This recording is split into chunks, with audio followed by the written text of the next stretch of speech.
Good afternoon. My name is Sean Rogers, and I'm with the National Reentry Resource Center. Thank you for joining this webinar. I'd like to begin by telling you a little bit about the National Reentry Resource Center. The Resource Center, now in its third year, was established by the Second Chance Act to provide education, training, and technical assistance to states, tribes, territories, and local governments, service providers, nonprofit organizations, and corrections institutions working on prisoner reentry. The Resource Center provides distance learning opportunities, publications and tools, and a comprehensive website to advance knowledge and training in the field. If you haven't already done so, I would like to encourage you to sign up for our monthly newsletter, which you can do at www.nationalreentryresourcecenter.org. Each newsletter provides the latest research, tools, publications, and funding opportunities in the reentry field.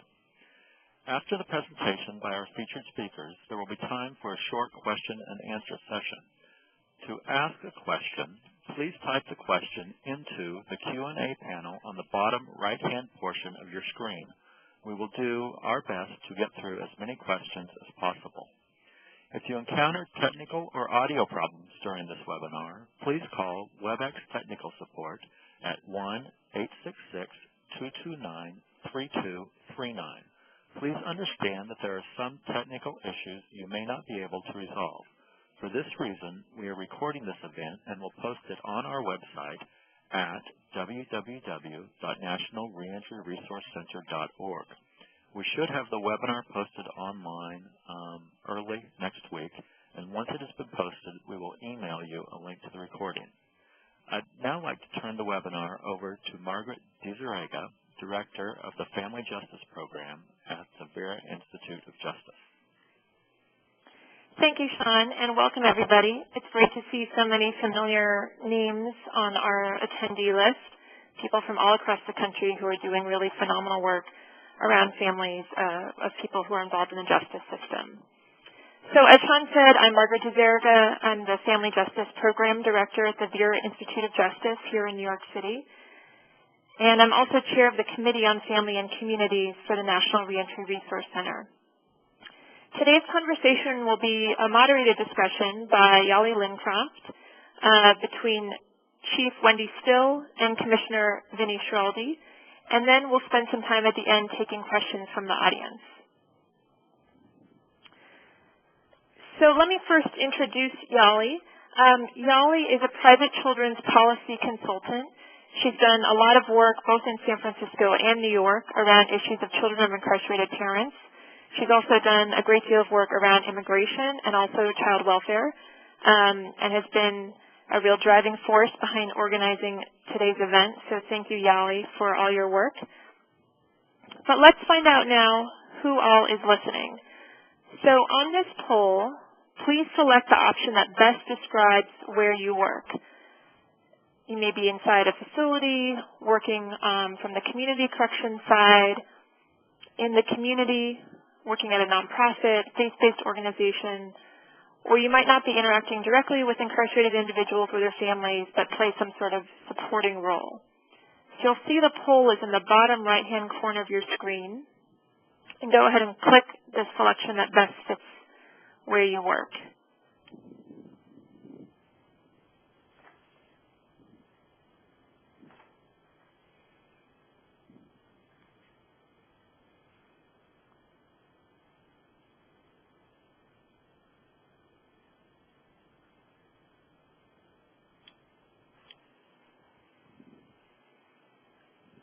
We'll give everyone a couple of more seconds, and then Sean's going to reveal the responses.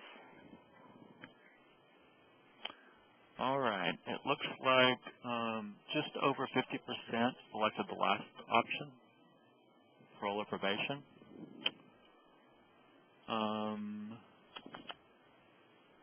And then the second most common option was the second option.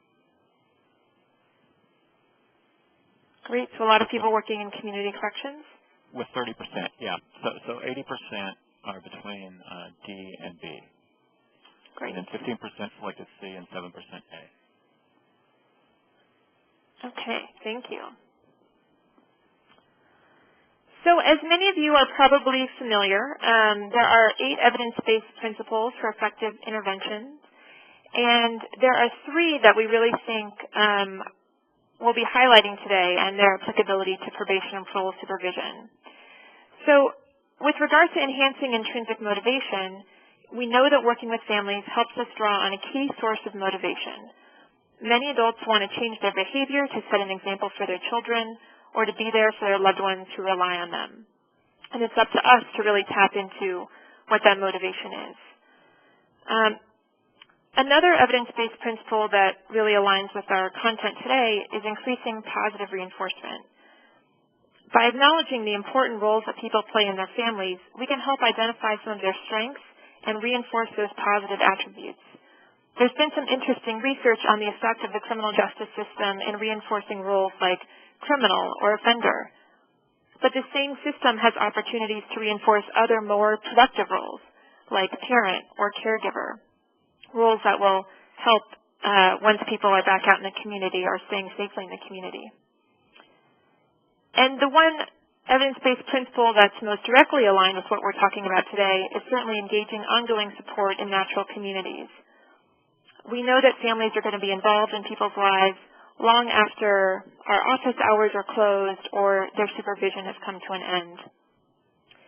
Community corrections officers have opportunities to involve family members and other supportive people in case management by inviting them to office visits and engaging them during home visits.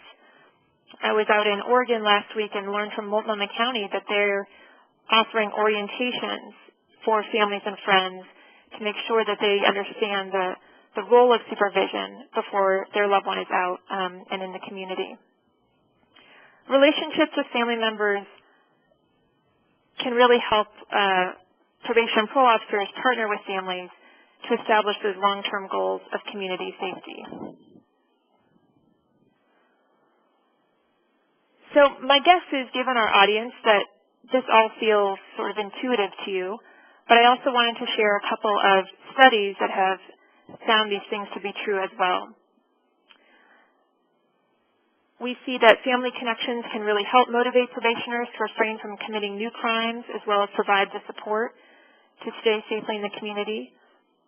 In the work that our program is based on at La Bodega de la Familia, we provided family case management to people under parole or probation supervision. And we saw that within 6 months of family case management, arrest rates were lower for our participants as compared to comparison group.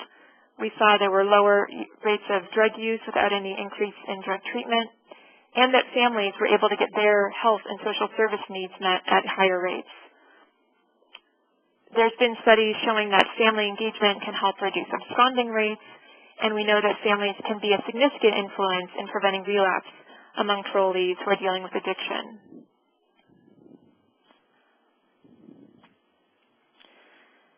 So given that as kind of our introductory context, I'm curious from those of you out listening on the phone or on the computer, where you think you have the greatest opportunities to engage families in your work. So thinking about your role, do you think the greatest opportunities lie at the point of an arrest, the pre-trial, during incarceration, during probation or parole supervision, or perhaps you're involved in having families help with shaping policies and practice within justice agencies? So you'll see the poll again on the bottom right of your screen.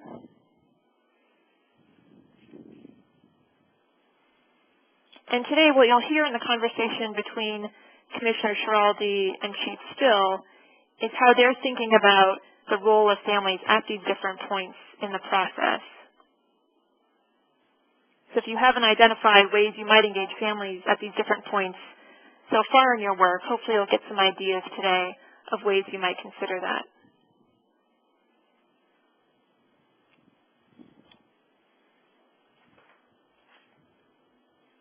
How's it looking, Sean?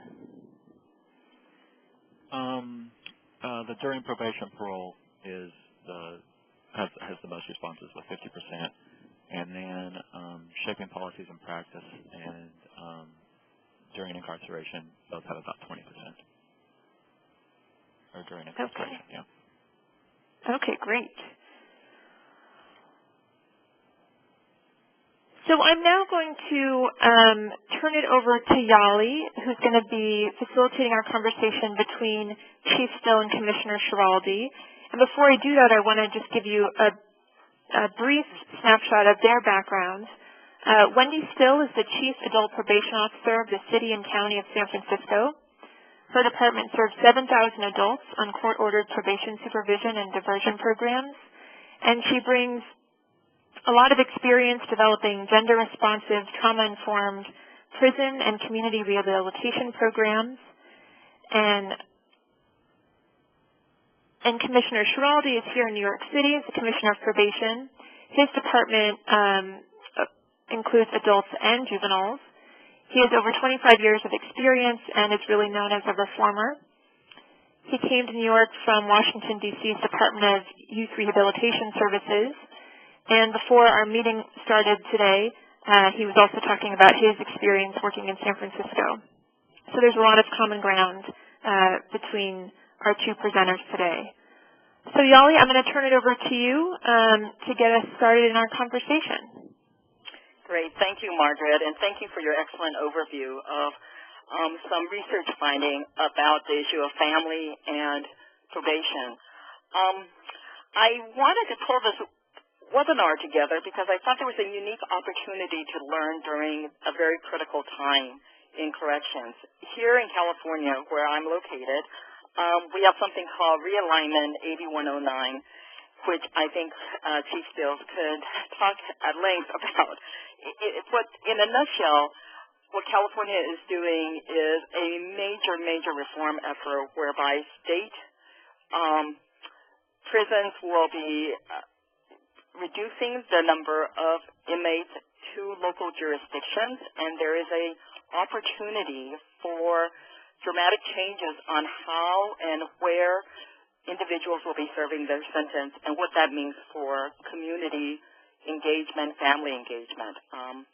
I'll let Chief Stills talk more about it when she presents, but for those of us who've been doing this work in California, we often turn to New York as the model because they have, in a sense, been doing realignment for the last 10 years. And I think there's a lot of lessons learned from our colleagues on the other coast. So I wanted this opportunity for them both to answer individual questions as leaders in this field, but also to talk with each other and those of you in the audience who are living this work. I think the best way to learn how to make policy changes is through research and practice from those in the field. So I'm really hoping this Q&A and this moderated discussion will bring a lot of interested learnings, more questions as we're all sort of engaged in this great experiment. So my first question to both of you is sort of about leadership and organizational culture. Tell us about your past experience as reformers. What makes you so passionate about working with families? And what do you think is the biggest challenge for probation agencies that are trying to adopt a family-focused approach? I'll start with having Chief Stills go ahead and talk a little bit, because we started with California, and then I will then ask Commissioner Schiraldi to respond. Chief Stills? Thank you, Yali. I worked in the California prison system for almost 30 years. As such, I saw generations of families inside the prisons. While working at the California Department of Corrections and Rehabilitation, I had the opportunity to provide leadership and oversight for the prison's family visiting programs, as well as direct oversight for 40,000 inmates and prisons, and then also women and children programs, and directly for 3 women's prisons. I collaborated with the Inmate Family Councils, which was comprised of inmate family members and inmates, and firsthand developed an in-depth understanding of the inmates' families' needs and challenges. I became committed to breaking the intergenerational cycle of incarceration. I worked in the California prison system from the 80s basically to a couple of years ago, watching it grow from approximately 50,000 inmates to over 174,000. As the inmate numbers grew, the number of very young inmates also grew. Mass incarceration led to mass overcrowding, and the number of families and lives that were impacted also grew exponentially. I realized that systemic reform was needed to break the intergenerational cycle of crime. I also realized how much a rehabilitative motivator the families, and especially the children, could be to help inmates want to change their lives and to achieve success. As inmates learned how to change their criminal thinking and work toward rehabilitation, they also became more of a positive influence and contributed to their families. I left the state prison system and moved to probation to focus on reforms that prevent incarceration and provide rehabilitative opportunities to probationers and prevent them from going to prison. The lessons that I learned while at CDCR have really helped to inform my efforts in terms of our family-focused probation supervision reform efforts, and I really believe that it's those experiences that I had that just really drive my commitment and passion to be successful in this change. Thank you. So your goal is you don't want to keep seeing the same families. I mean, that's a short summary that I think any of us on the call could relate to. Commissioner Schiraldi, your comment? Yeah, so I've worked in the nonprofit sector really for most of my career. It was only 6 or so years ago that I left the nonprofit world to run the D.C. juvenile justice system. Then I came here in New York less than 2 years ago. In that very hands-on work, I mean, I was a house parent at a group home. I, did direct services with folks looking at incarceration in California, New York, Washington, D.C. I got to really see close up the devastation that an incarcerative sentence can have on a family, can have on a person going to prison, but all the people left behind as well who are left with the stigma of what their son or daughter or husband or wife did that attaches to them, even though they were maybe completely innocent of that are left with the costs of dealing with somebody who's incarcerated, both in terms of the loss of income and the visitation and the very expensive collect phone calls. And, those are the things you can touch, but that are left with the sort of having had their loved ones sort of taken away from their family. And to be sure, some of those loved ones were a drain on the family resources in some ways, but nobody's purely a drain or purely an asset. None of us on this call and none of the people involved in the criminal justice system. We're all a sort of complex combination of those things, and I think society has often viewed the offender who goes to prison as a net gain for families and communities, and it's way, way, way more complicated than that. Everybody who goes to incarceration is doing something positive. They're not just doing purely negative things. They're parenting. They're providing support to the family. They're being a husband or a wife or a lover. And so it's way more complicated than a very simple-minded sort of 30-second soundbite commercials would have you believe. And I think we've been way, way too slow to recognize that in terms of interacting with families of incarcerated people and setting public policy in this area. So I want to applaud you guys for actually having this at all, because it's an area that doesn't get touched anywhere nearly enough as it should. And one of our biggest challenges, I think, as probation agencies is that people don't come to us voluntarily, right? They only come to us because of a very specific deficit. And so extinguishing and or monitoring and or reincarcerating somebody for that deficit has been the focus of far too much probation practice for far too long. It's not where we started, right? It's not where John Augustus started when he was showing up at court and telling judges, I'll help with this person. You don't have to lock them up, right? That's where probation started. It was very community-based, very non-professional, very sort of community-focused. But we drifted from that. We professionalized. We got caught up in the same sort of rush to incarcerate that the rest of the country did during the last several decades, and we lost sight of a great many things, including the fact that there are families left behind that are devastated by the outcomes of some of our practices.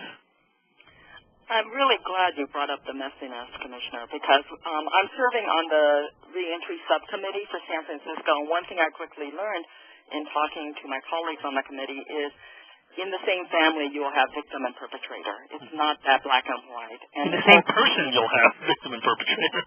Absolutely. And as someone who worked for years in children's services and child welfare, for me it was really new coming into this arena. And as I dug deeper into it, we found that, as you were saying before, that people are complicated. My colleague Charlene Simmons at the California Research Bureau did a study where she looked at termination of parental rights files, and then she dug a little deeper into the grandparents. And what she found so much was individuals that could have been good placement, but because of old criminal records couldn't be.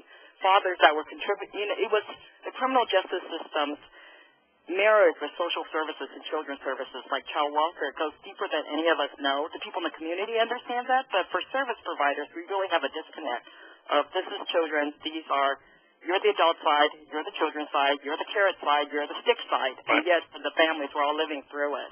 I'm going to throw out a sentence and then you two respond. I did a conference where, we talked about all the things markets say. This is families are good, blah, blah, blah. And then we asked the audience, so why don't we do it? And the answer back was families are messy. Multiple marriages, multiple things. So why do we do it? Because we have no choice. What is your comment about that? Families are messy, and asking your probation officers to delve into that messiness. Chief Stills, what do you think about family messiness? Well, definitely families are messy. My own included. Yeah, I was just going to say that, including ours. Like Thanksgiving. And I think that more people's lives are touched than people talk about by individuals that have been incarcerated or previously or reentered or currently incarcerated.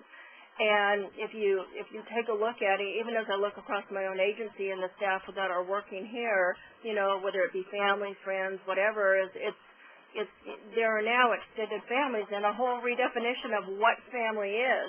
There's been the historical definition of what a family looks like, but it's not that way anymore. Families are extended partnerships, they are domestic partnerships, and that all contributes to the many challenges that are faced. And I think that our officers that are signing up for this work, I think that, I know our agency, we're recruiting a different type of individual. And we went back and we refocused our recruitment effort to deal with those individuals that have the kind of background, especially education, and also previous work experience that indicate that they want to do case management work, that their educational background was, either psychology or it was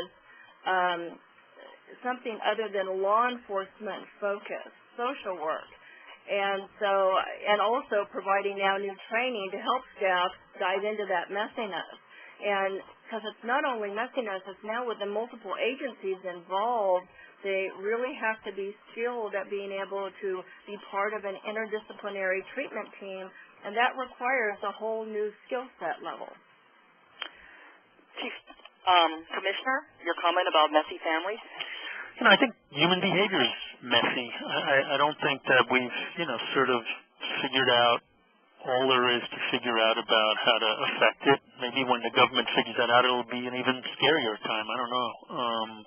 But families are part of the human behavior mix, and there's no sort of buttons you can push. There's a complex set of factors that some of which probation can control and or influence, but a whole bunch of which we can't. And one of the concerns I have about this conversation, and I have about conversations that hyper-focus on individual behavior, so we're spreading it out a little bit, right? And we're saying, okay, let's look at the family, which is definitely an improvement over looking just at the individual as if they're in isolation.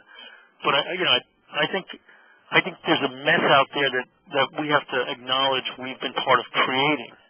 Chief Still mentioned just in her career the substantial increase in the prison population in California from 50,000 to 140,000. I've seen her picture up on a thing, and she ain't that old, right? That was a relatively quick increase in incarceration. For most of the people listening to this teleconference, our whole career, every single year, the prison population has grown. That's unique to our generation. No other generation of Americans can say that. And that has not been an equal opportunity employer, right? That has focused itself on people of color in certain communities with certain, economic status. And so it's not just sort of this 2.3 million people incarcerated divided roughly equally amongst the 300 plus million Americans. It's very focused in inner city neighborhoods that are populated by African American and Latino folks. And so the devastation done to families has been much more focused on those communities in ways that no one could ever have dreamt back in the mid-'70s when there were 250,000 people locked up, right? No one ever could have prepared us for what that would do to families where now it's routine for boys to know fathers, uncles, cousins, brothers who have been locked up.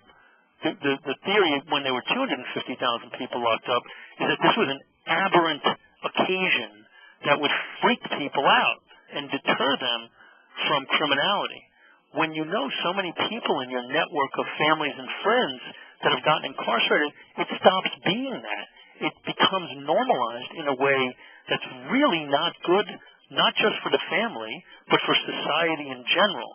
And so, I think that you guys have contextualized this nicely by nestling the individual in their family, but we also have to nestle those families in, I think, the largest increase in an incarcerated population in the history of the world.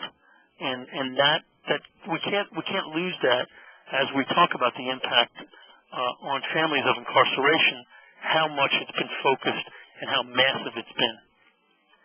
Yeah, I'm really glad you brought that up. I was recently at the California Department of Corrections. This is our California. We have a gender responsiveness mission that was started actually under Chief Steele's leadership. And I know many of the individuals that work there stood up and said, we are hoping this is the beginning of the end, that I can actually spend part of my career where I see the gym in the prison actually being used as a gym and not in bunk beds. Well, I guess when you have 1 in 100 American, 1 in 31 on probation, it's not really a great example for the world. Our claim to fame, and particularly in California, I think we're a good example of a bad example of what can go wrong. So again, we hope this is the beginning of the end, and I commend both of you in taking the leadership in a very hard work. We're going to move on to the next slide, which is time of arrest. This is one of our questions earlier about greatest opportunity to engage families in your work.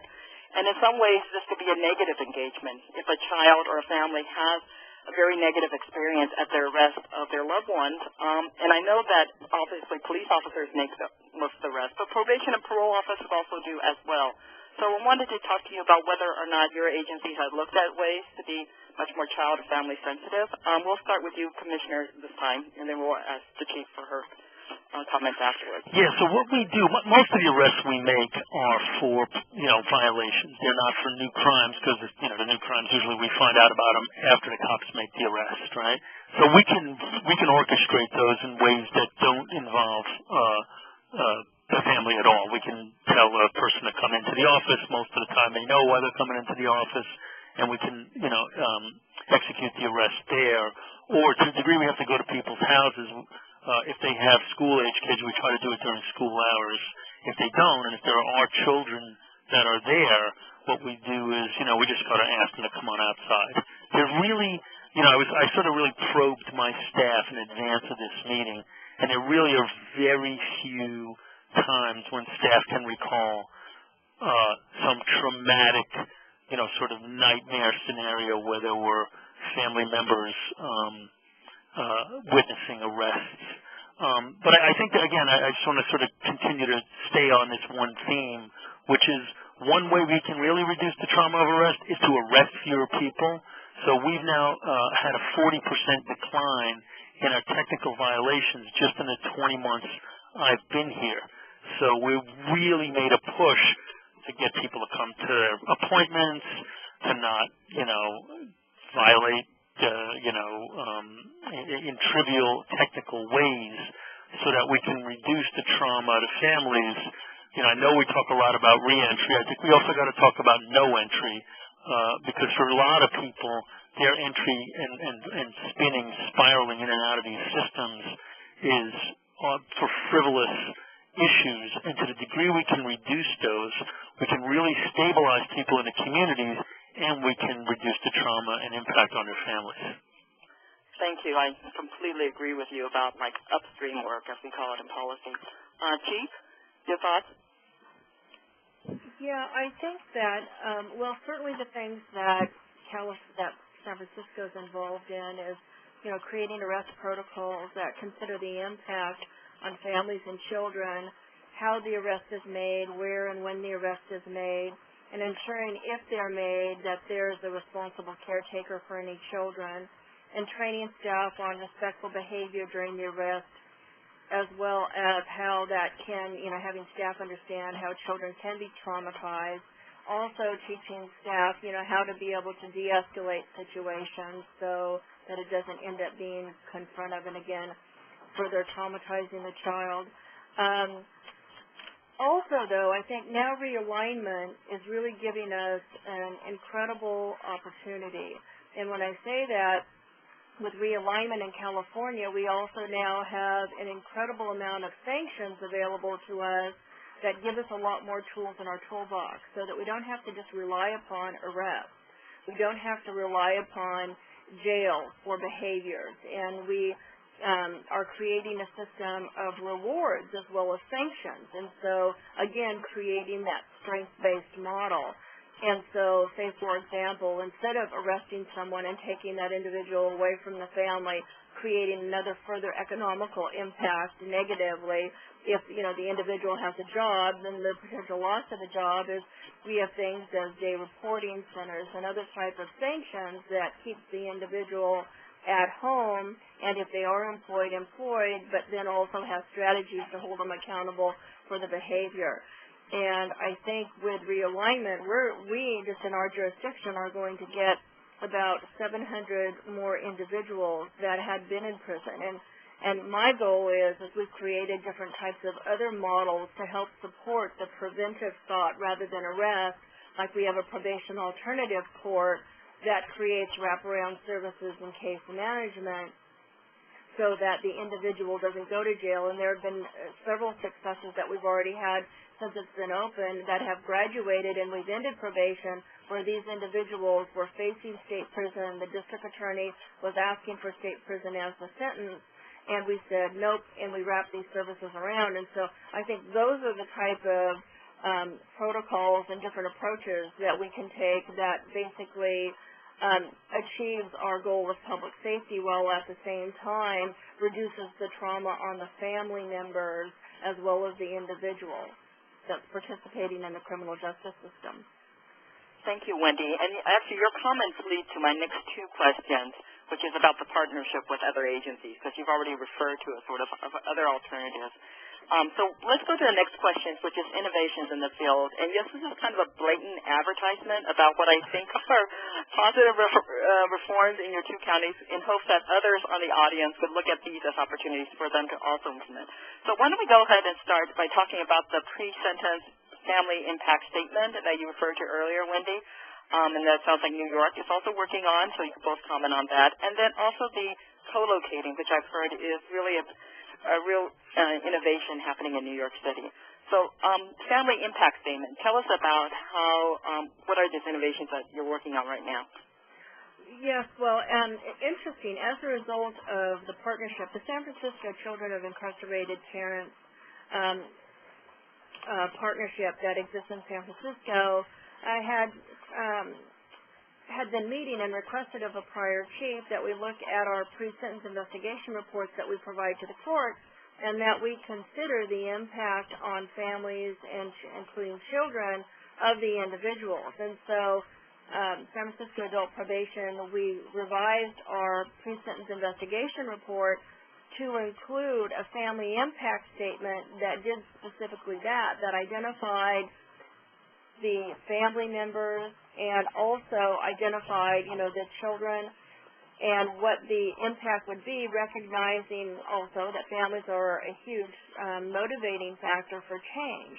And so our staff have been trained on how to utilize that information, so as they're presenting their recommendations to the court, they identify the family-based strength factors.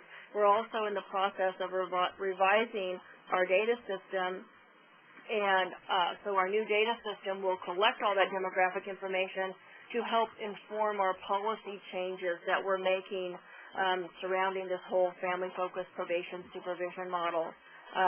Really pleased about that, and as we update our software to include this, which we have, that software Compass is in use by many jurisdictions throughout the United States, so it's just not giving San Francisco the opportunity to present this information to the court as an evidence-based approach. It's also allowing other jurisdictions throughout the nation to utilize it. Thank you.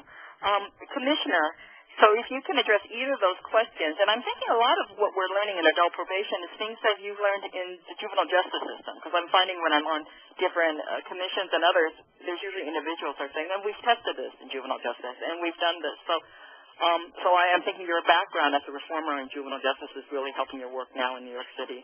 Yeah, there's no question that the juvenile system's ahead of the adult system on a lot of the family-focused stuff, because the kids are nestled in families that we sort of have to deal with, but we somehow, for some reason, forget that when they're adults. But I was really interested to hear about Chief Still's family impact statement. I was actually saying to my staff in advance of this, I can't wait to be on this because I want to learn more about them. The Osborne Association had reached out to us about that. That's a family organization. It's a really great nonprofit reentry organization in New York, and they've been pushing family impact statements for quite a while. And so Liz Gaines, their executive director, reached out to us about this, and they've just got a grant to work with us. And they always bring lots of people around the table to have these discussions, which is terrific. And so we're just beginning that, and I'm real interested to hear about what Chief Still's experience has been. So thank you for that. So we're now, we have these sort of very centralized, kind of loveless offices clinging to courthouses in each of our boroughs that are nowhere near the communities from which most of the people on probation come, for the most part. Not always, but for the most part. And it takes you away from your family, it takes you away from your community, and brings you to a sort of downtown location. And we're duly isolated. The person on probation is isolated from their communities, and so are we as practitioners. So we decided to start to move into neighborhoods from which most of our clients come. We did the dot matrix map and picked them, and we didn't want to just replicate the sort of nasty waiting room experience.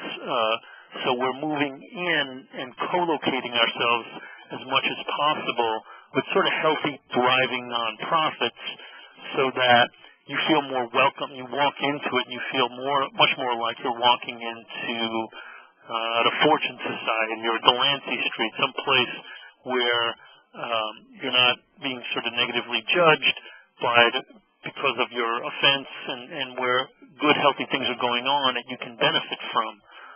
So we just opened unofficially the first one of those in Brownsville, Brooklyn, this week. We haven't cut the ribbon yet.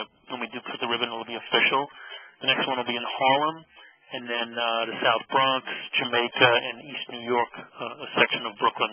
And these are the 5 neighborhoods from which most of our people on probation come. And that'll do a lot of things to help us interact more with families and communities.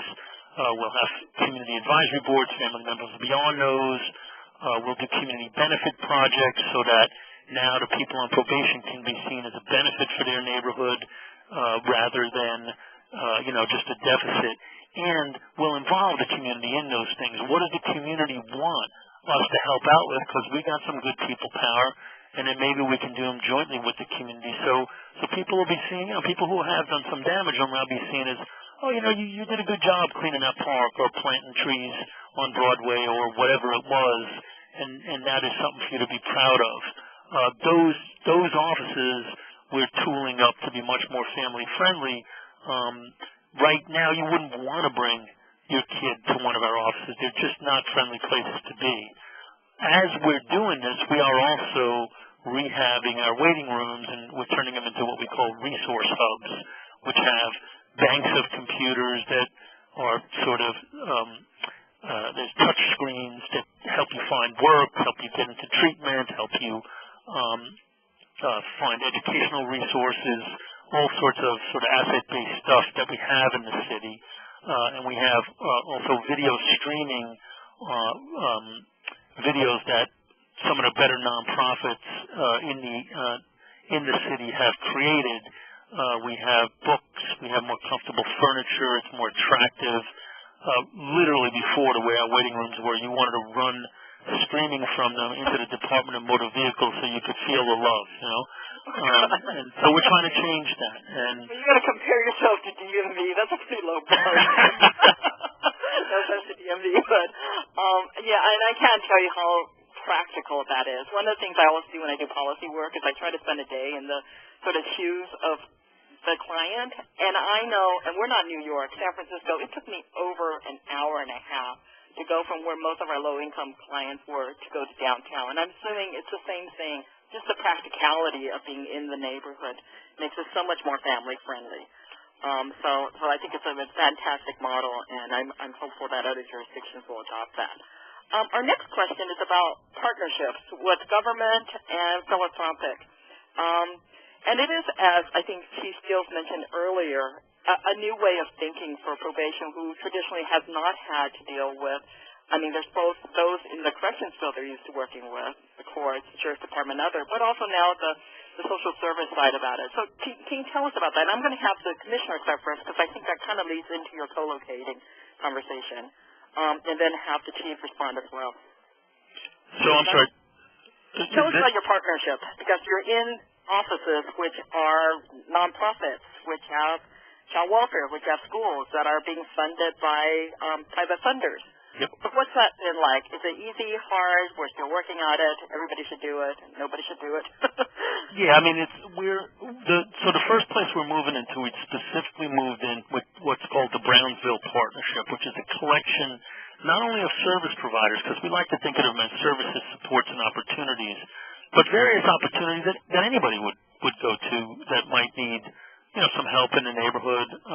And they range from like cultural activities to arts, recreational activities, but also, employment, substance abuse, entitlements, things like that. And the partnership is very well organized. They actually get together and talk about individual cases that they share. They have a sort of joint governance body, you know, and sometimes for probation you can't, you know, there's certain powers you can't give up, but everybody gets that. They're just happy in some respects that we're playing ball because we didn't really used to. And so that's a really terrific thing. It also happens to be in the same location as the community board for the whole neighborhood, which, you know, is sort of a politically elected board that oversees issues around their neighborhood. And then we're going to establish our own advisory board of key folks from various areas. And one example I mentioned earlier, the community benefits projects. So right now, if you're on probation in New York and you have 100 hours of community service to do, you come into the office, we give you a sheet of paper, it's got a list of places you can go, you go to some nonprofit, stare into space for 100 hours, learn disdain for public service, you come back, we say good job and check the box, right? And your community didn't really benefit from that, you probably didn't either. But what we're going to try and do is get all of the people from Brownsville in a room with a facilitator and a bunch of butcher block up on the wall and say, what about your neighborhood would you like to fix with the talent that exists in this room? Let's come up with a couple of, you know, sort of professional PowerPoint presentations that you will then give to our community advisory board based on 3 of the ideas you have, and then let them pick, and then let's go out and do it. So now all of a sudden the community's bought into it, you're bought into it, there's some sort of systemic support for it. People start to see you as assets. You're not just the scary guys in a North Face jacket that make me cross the street when I want to go buy a gallon of milk. And that's what we're hoping to get out of our collaborations. They take a ton of work, and they really do require some redefinition. Because if your definition of what you do as a probation officer is obtain compliance with court orders, you won't see any of that as valuable, and frankly, because the way caseloads are, you won't have time for any of that. But if you see your job as helping to sort of reacclimate or acclimate for the first time many times people to their own neighborhoods and their own neighborhood networks and to bring out the assets and strengthen your clients, all of that is within play. Thank you so much for those comments. And I do agree about the relationship factors. I know working in systems for a long time, it's scary to call a department. And this is us in systems, so you can imagine as individuals. But just trying to break it down so people actually know each other. So Chief Stills, and I'm lucky to be participating in some of those partnerships in San Francisco. I know you're working very closely with both Sheriff and Child Welfare Department. Can you tell us about the San Francisco experience? Chief? Hello, yes. We have, I was just trying to think where to begin at because we have so many effective partnerships. We're really fortunate in San Francisco. We have, I think I'll start off with our Reentry Council. We have a Reentry Council where all of the agencies, that includes child support, child welfare, public health, mental health, which is part of public health, all the criminal justice agencies, including the court, we are all at the table. You've got education there, and we are coordinating our efforts to have improved outcomes, to basically support individuals and their families. And it has really worked. And it was created by city ordinance, which I think gives you a sense of how much support there is within the city for it. We also have a variety of other partnerships. We have the partnership with the Sheriff, Five Keys Charter School. When I first came to San Francisco, we didn't have any services for our probationers, so we created a partnership that allows now individuals to get their GEDs, their high school diplomas, work on employment opportunities. And it's incredible because we're not only helping the probationers, basically, we're helping their children. We had, I'll just tell a quick story, one of the probationers that received excellence. We also have recognition ceremonies. And it's not only for those that graduate, but it's also to reinforce and support the progress being made. And we had one of the individuals speak, and he was talking about, and he was just passing the different levels at extreme rates. And he was talking about how on a daily basis, not only was he going to the library to work on his different skill levels and reading and such, he also was bringing his children with him. And his children were 3 and 4 years old.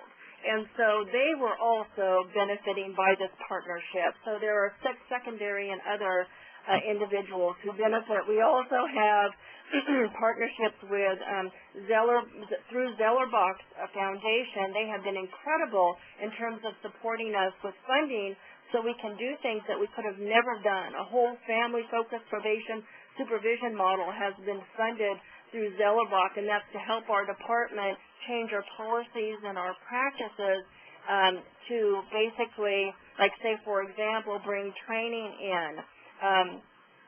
Margaret Gizarega from Vera, who's on the call, she is going to train all of our officers in family-focused case management, family orientation, family team meetings. We're also going to, as part of that training, train our staff so that we can have that ongoing presence and ability to train future staff. And that also helps us change our culture and move it to where we want to go. They helped us, that grant with creating drug endangered protocols. Also, we have other partnerships with child support and grants where our actual probationers can reduce, what their outstanding grants that are unachievable to achievable levels and free up their driver's license, what they need, and other things, so they can get a job, so they can be contributing members to their family, which also helps support overall family reunification efforts. We also have, with the Warren Institute, which is with Berkeley, a partnership part of that grant to where we're redoing all of our policies and protocols, recognizing not only, say, for example, allowing travel to other jurisdictions so that for family reunification purposes.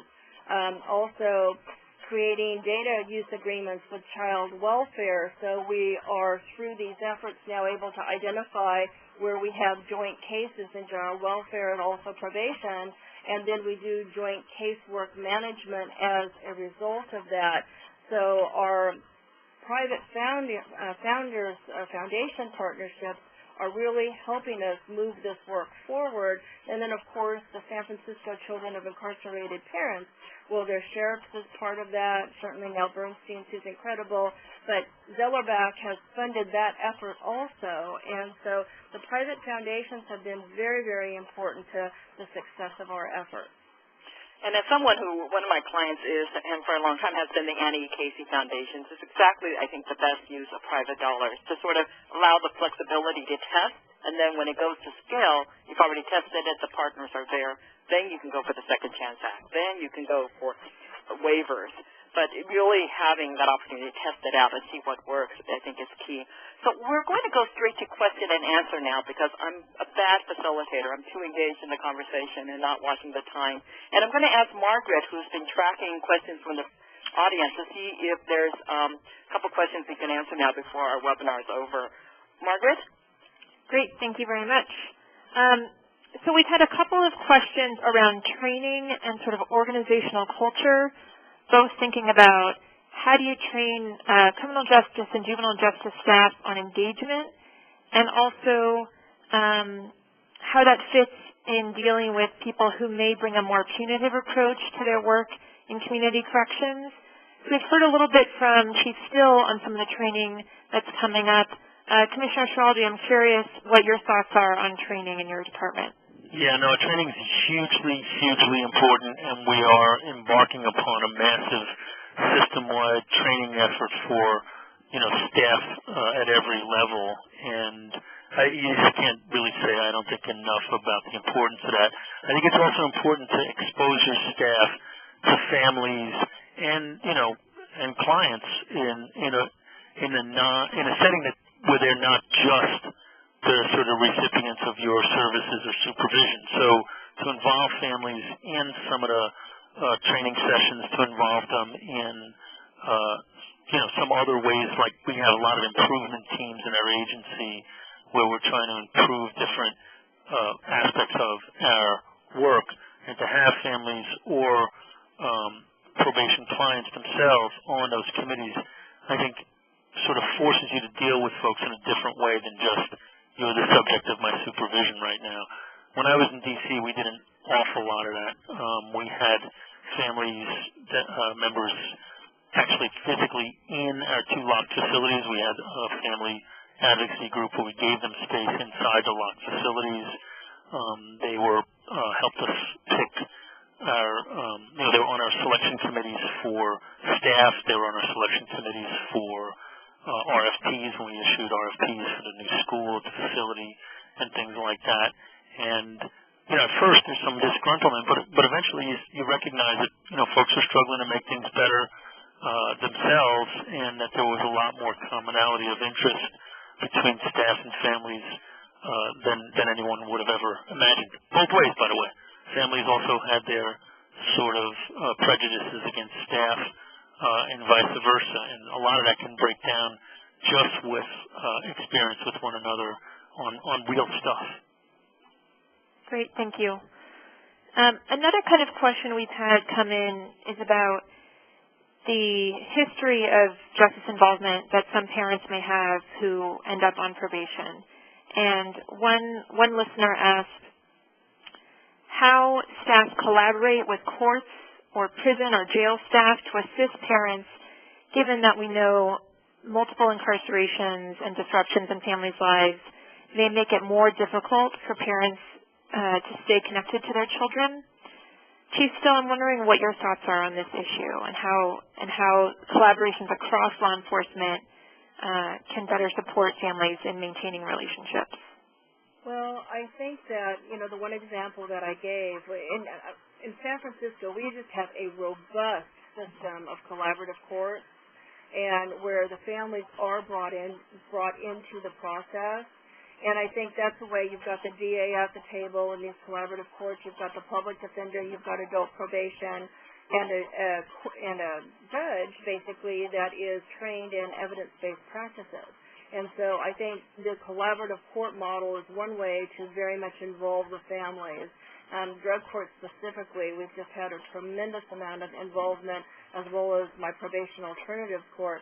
But there are also other opportunities, such as through the public defender's office, assisting with, expungements that can help remove some of the barriers, or assisting, reaching out those cross-agency collaborations, like with child welfare difficulties or with child visitation because of a child welfare case, and the officers working with the social worker out of child welfare on those cases where, reunification is possible.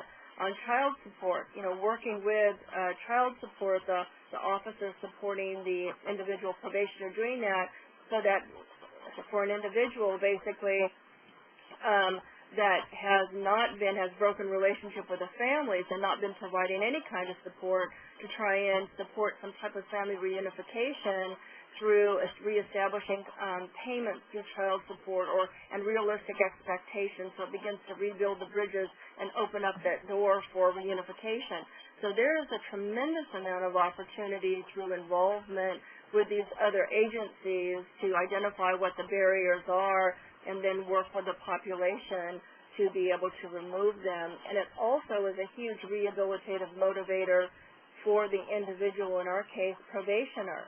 And also recognizing as part of the supervision model, we have a strengths-based rewards and sanctions, so not only sanction them, but give them rewards that supports it also when they are doing well, rewards that will support pro-social family activities, which is one of the things that we're working toward. I think there are many ways that you can utilize those partnerships to support improved outcomes. Thank you. This is Yali speaking, and I wanted to reiterate on that issue because, again, I'm relatively new to this field, but one of the things that we're working on the children's side is that there are many social workers, teachers, child care providers that have no understanding of the incarcerated world or what probation, parole is. And those type of training, the reverse side, can be just as helpful. My colleague Barbara Ivins at Oakland Children's Hospital is doing a training to early childhood to understand what children face when their parents are in the criminal justice system from a children's mental health perspective. And I've just written one for a primer for social workers on understanding what happens when a parent's incarcerated. So I would also encourage listeners to, other disciplines need to understand it because so much of our clients face these issues. And we don't know what they're going through, so we kind of have to know the language, vocabulary, and the players as well. Jill, if I can just make one comment about that, I think that's extremely important because sometimes, many times, these agencies think they're doing the children a favor and they're protecting them by, creating that barrier with that parent where they don't really have an understanding of where that parent is at. They're picturing who that parent was or what they did, not any kind of progress that can be made or has been made. So educating them is an extremely important part of the equation. Yeah, coming from child welfare, I know there is bias. There's a lot of social worker bias. And so the conversation that has to happen between system is critical. So we had a question, thinking a little bit about our folks on the line who will focus on juvenile justice. One question came in that, Vinny, I think you may have some thoughts on. The question is, what design features would support family-focused case management of juveniles in treatment facilities? But maybe we could think more broadly about design in juvenile justice facilities that you think is more conducive. One of the things we did in D.C. That we're beginning to plan for New York, and I know other jurisdictions have done, is have the young person's essentially treatment plan developed through a youth family team meeting model. They call it family group conferencing. There's a bunch of different names for it, but it sort of puts the family members at the table and the young person themselves in designing the young person's plan of action through the system, be that system one that's going to involve residential treatment or residential care, or one that doesn't. It doesn't always have to be about what happens to the kids in the facilities. But that really if you do it right, you really can create a situation where the young person and the family has a real stake in the plan. They've had input into it. It can be asset-based. And I think that that's a good sort of baseline to start from with the young person. And then, more and more there's, sort of evidence that good, strong in-home family services models not only are improving outcomes like recidivism, but that are increasing education, reducing teen pregnancy. There's, multisystemic therapy, functional family therapy, intervening directly with families and the other systems that surround those families can have a real serious benefit for the young person who's the sort of subject of the discussion here, the kid in the system, but also the other kids in the family as well, because some of those same dynamics are going to be affecting little brother and little sister, and they're sort of waiting their turn for that to manifest itself. So the juvenile system, I think, like I said earlier, is a bit ahead on trying to figure out ways to intervene with the family and bring their voices to the fore. Although, there's certainly model sites like San Francisco on the adult side that are not typical, I think, of most adult systems, but are sort of forging ahead in that regard as well. Great. So interestingly, a couple of questions have come in about special populations, and I'm wondering, Chief Still, if you could weigh in on this question. We've had a couple of folks from probation departments write in and ask about how they think about sex offenders in the context of more family-friendly sort of office environments and that sort of thing. And I'm wondering if you could share some thoughts or some strategies that are used in your office when you have people convicted of sex offenses and coming in for office visits as well as other people under supervision.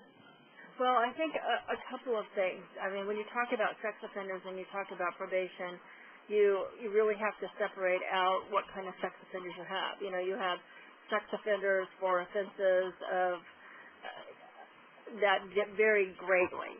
Everything from certainly pedophile type offenses to statutory rape, which those are very, very different type. And so creating a family-friendly environment really is separating those. Like, for example, we certainly don't have those that have been convicted of offenses, of sexual offenses with children sitting out in our main lobby and therefore could potentially create a danger.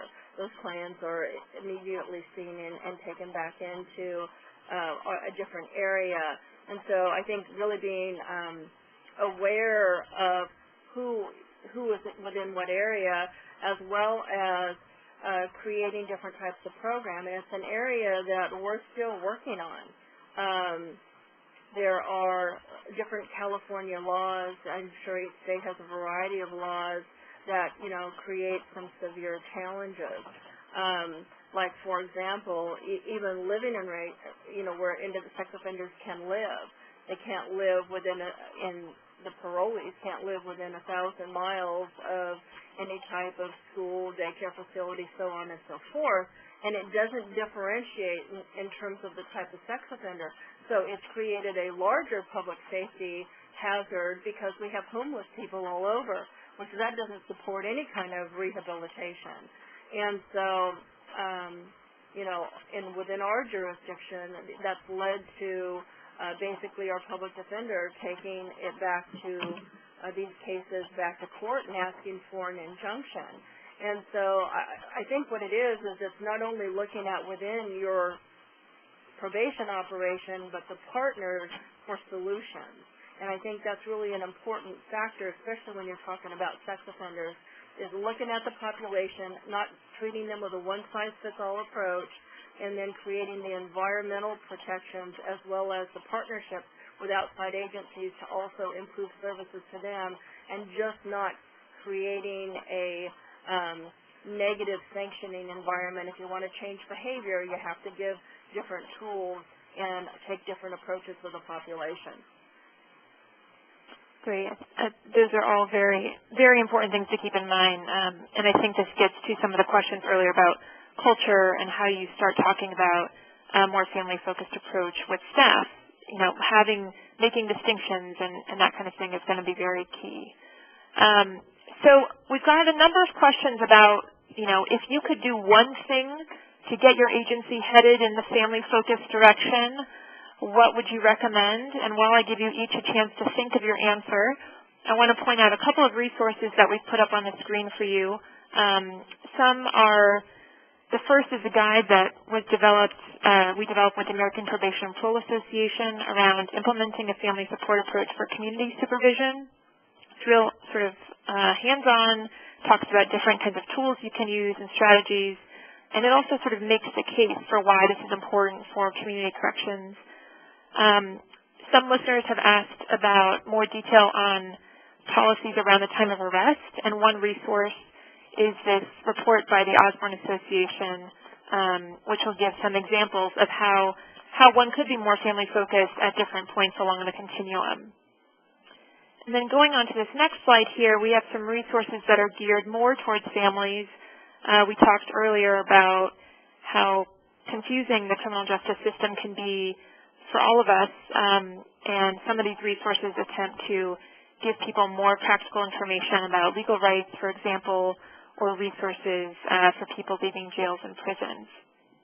So I'm going to come back to Commissioner Schiraldi and Chief Still and ask you in turn if you could recommend to an agency one place to get started to be more family-focused. What would you suggest their first step be?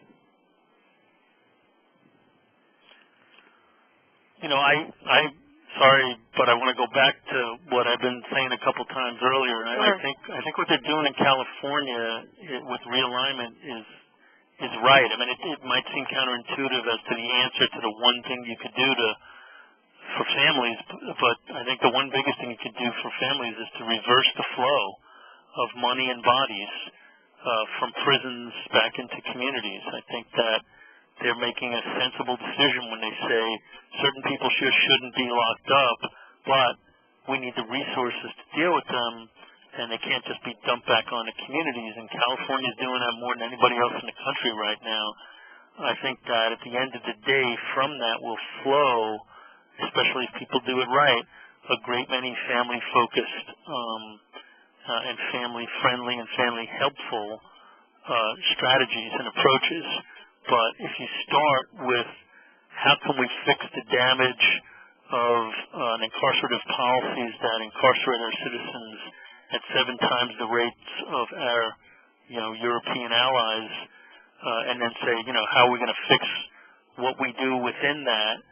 I think all your fixes will be at the margins. You have to, at some point, say, how are we going to stop doing that and capture some of the enormous resources that go into it to make our criminal justice policies more healing ones, part of which, of course, will be healing the family. And that's what California is sort of doing. And New York is trying to take a leaf out of their book on our juvenile side and bring all our young people back. I mean, we have 250 young people in our state training school systems from New York City right now. We're literally discussing bringing all of them back to the city. I can't imagine a more family-friendly policy than not having to send people up to the Adirondacks and Finger Lakes to see their kids and allowing them to do that in the Bronx and Brooklyn instead. So I really do think having people in or near their home communities and then evolving programs and policies and practices that create a family-friendly environment from that, but that starting with that is the important way to go. Great, thank you. Chief Still?